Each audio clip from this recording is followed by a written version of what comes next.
Hello friends, welcome back to asset builder YouTube channel. Government ने budget release कर दिया है और उसमें सैलरीड पर्सन के लिए इनकम टैक्स स्लैब में चेंजेस है जो हम डिटेल में डिस्कस करेंगे। और इसका मैंने कैलकुलेटर भी बनाया है जिसके बारे में हम डिस्कस करेंगे कि कौन सा टैक्स रिजम आपके लिए सही रहेगा। तो यहाँ पे मेरे पास बजट की कॉपी है और ये जो सेंटेंस आप ध्यान से पढ़ेंगे तो आपको पता चलेगा कि ये जो टैक्स स्लैब में चेंजेस हुआ है वो only and only new personal income tax regime के लिए हुआ है। मतलब कि जो ओल्ड टैक्स रिजम था वो एज इट इज़ है। अब नीचे यहाँ पे इसका जस्टिफिकेशन देते हुए एक चीज़ लिखा है कि अगर आपका इनकम 9 लाख है तो आपका टोटल टैक्सेबिलिटी बनता है 45,000 जो कि 5% है। अभी यहाँ पे 5% तो सही है कि टोटल 9 लाख का 5% है, लेकिन अगर आपकी इनकम 9 लाख है और आप ओल्ड टैक्स रिजम के हिसाब से कुछ इन्वेस्टमेंट करते हैं तो यहाँ पे आपकी टैक्सेबिलिटी कम भी हो सकती है। तो कितनी इनकम तक आपकी टैक्सेबिलिटी कितनी बनेगी, दोनों का कंपेरिजन के लिए मैंने एक कैलकुलेटर बनाया जो कैलकुलेटर पे हम डिटेल में देखते हैं। तो सबसे पहले तो यहाँ पे हम दोनों टैक्स स्लैब को समझ लेते हैं। जो ओल्ड टैक्स स्लैब है उसका लिमिट वही है, 0 से 2.5 लाख तक नील है, फिर 2.5 से 5 लाख तक 5% है। अगर आपकी इनकम 5 लाख से कम है तो यहाँ पे आपको जीरो टैक्स देना है। 5 लाख से एक्सीड करती है तभी आपको टैक्सेबिलिटी लगेगी। अब मान लीजिए कि आपकी इनकम 5 लाख से ओनली 1 रुपये ज़्यादा है तो आपकी जो टैक्सेबिलिटी है वो बन जाएगी 12,500।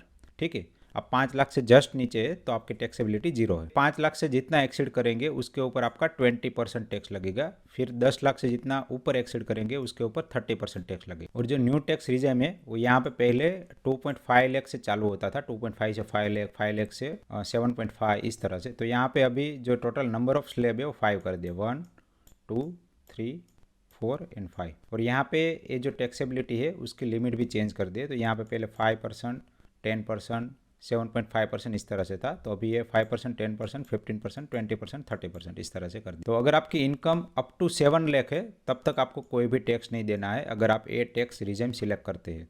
और दूसरी एक चीज़ कि यहाँ पे अभी जब आप इनकम टैक्स फाइल करेंगे तो बाय डिफ़ॉल्ट आपका न्यू टैक्स रिजाइम में आ जाएगा। आपको अगर ओल्ड में शिफ्ट होना है तो वहाँ पे एक बटन से क्लिक करके आपको शिफ्ट होना पड़ेगा, जो कि पहले क्या था कि आपको old tax regime by default आता था और न्यू टैक्स रिजाइम सिलेक्ट करना पड़ता था। तो अगर आपकी इनकम यहाँ पे 7 लाख से कम है तो फिर आपको जीरो टैक्स देना है, लेकिन 7 लाख से जस्ट 1 रुपया भी बढ़ता है तो फिर आपकी टैक्सेबिलिटी यहाँ पे लगती है। तो यहाँ पे आपको ए टैक्स स्लैब भी लगेगा जो कि है 15,000 प्लस 7 लाख रुपए से ऊपर गए आप तो वहाँ पे जितना ऊपर गए उसका 10% प्लस यहाँ 6 to 7 लाख का भी 10%, तो यहाँ पे आपका 10,000 वो लगेगा।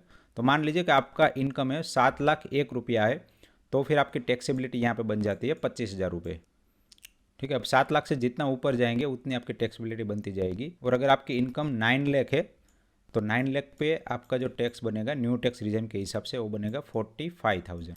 और अगर आप ओल्ड टैक्स रिजम में भी देखेंगे तो उस हिसाब से हम कैलकुलेशन करके आगे कैलकुलेटर में देखेंगे। तो यहाँ पे काफ़ी सारे लोगों को कन्फ्यूजन है कि 7 लाख तक हमारी इनकम टैक्स माफ़ है और उसके बाद भी अगर हम 10 लाख तक जाते हैं तो वहाँ पे हम इन्वेस्टमेंट करके अपना टैक्सेबिलिटी कम कर सकते हैं।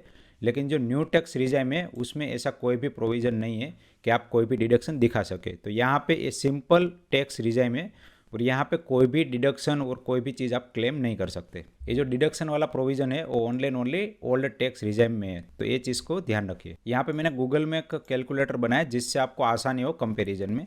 तो यहाँ पे मान लीजिए कि आपकी in hand salary 7 lakh rupees है और आप स्टैंडर्ड डिडक्शन और 1.5 लाख रुपीज़ का इन्वेस्टमेंट दिखा सकते हैं। ठीक है। तो यहाँ पे 2 लाख रुपए का तो आपका इन्वेस्टमेंट हो गया। तो यहाँ पे 1.5 लाख रुपीज़ का इन्वेस्टमेंट करना कोई बड़ी बात नहीं है। आप आराम से ELSS फंड में इन्वेस्ट कर सकते हैं 1.5 लाख रुपीज़, और 50,000 तो स्टैंडर्ड डिडक्शन है जो गवर्नमेंट ने दिया हुआ है। तो यहाँ पे 7 लाख जब आपकी इनकम होती है तब आपकी जो ओल्ड टैक्स रिजम है उसके हिसाब से जो नेट टैक्सेबल इनकम है वो 5 लाख ही हो जाएगी। और दोनों केस में मतलब न्यू एंड ओल्ड दोनों केस में यहाँ पे 0 टैक्सेबिलिटी बनेगी। अगर मान लीजिए कि आप कोई इन्वेस्टमेंट ही नहीं करते तब आपका जब ओल्ड टैक्स रिजम है उसमें 42,500 की टैक्सेबिलिटी बनेगी और जो न्यू टैक्स रिजम है उसके हिसाब से 0 बनेगी। तो अगर आप कोई इन्वेस्टमेंट करना नहीं चाहते तो आपको प्योरली यहाँ पे न्यू टैक्स रिजम सिलेक्ट करना चाहिए।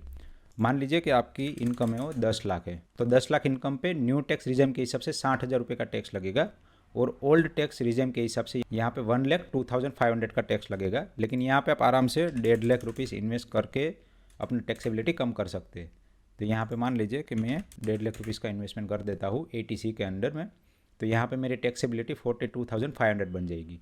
लेकिन इस केस में भी हमारा न्यू टैक्स रिजम सही रहेगा। लेकिन यहाँ पे और काफ़ी सारे इन्वेस्टमेंट ऑप्शन है। तो यहाँ पे अगर मान लीजिए कि मेरे पास कोई होम लोन चल रहा है और यहाँ पे मेरा 2 लाख रुपीज़ तक का मैं इंटरेस्ट पे कर रहा हूँ, तब मेरी यहाँ पे टैक्सेबिलिटी थोड़ी सी कम हो जाएगी। तो अगर आपका ये वाला केस है कि आपके पास होम लोन भी है और ये आप इन्वेस्टमेंट भी कर रहे हैं, तब आपका ब्रेक इवन थोड़ा सा ऊपर आएगा। थोड़ा सा ऊपर जाता हूँ, 12 लाख। तो 12 लाख के केस में यहाँ पे न्यू के हिसाब से 90,000 टैक्स लगेगा और ओल्ड के हिसाब से 72,500 का टैक्स लगेगा। और अगर यहाँ पे मैं 15 लाख करता हूँ तो उस केस में भी मेरा न्यू टैक्स स्लैब में थोड़ा सा ज़्यादा लग रहा है और ओल्ड टैक्स स्लैब में थोड़ा सा कम टैक्स लग रहा है। तो यहाँ पे क्या हो रहा है कि आपका टैक्सेबिलिटी अभी ये जो डिफरेंस है 8,000 का वो तो कंटिन्यू रह रहा है।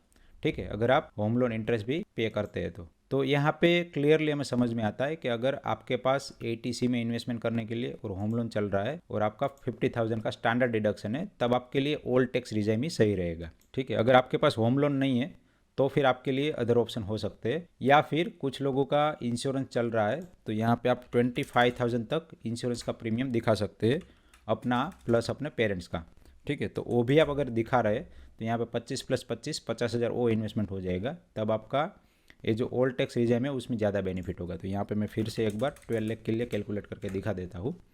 तो यहाँ पे ओल्ड टैक्स स्लैब में क्लियरली आपको फ़ायदा हो रहा है। ठीक है, तो यहाँ पे क्लियरली ये जो न्यू टैक्स रिजाइम है वो उन लोगों के लिए है कि जो इन्वेस्टमेंट नहीं करते, या फिर उनका कोई होम लोन नहीं चल रहा, या फिर इंश्योरेंस में इन्वेस्टमेंट नहीं किया है, या फिर उनका एटीसी के अंडर में भी इन्वेस्टमेंट नहीं है, तो उन लोगों के लिए बेनिफिट है।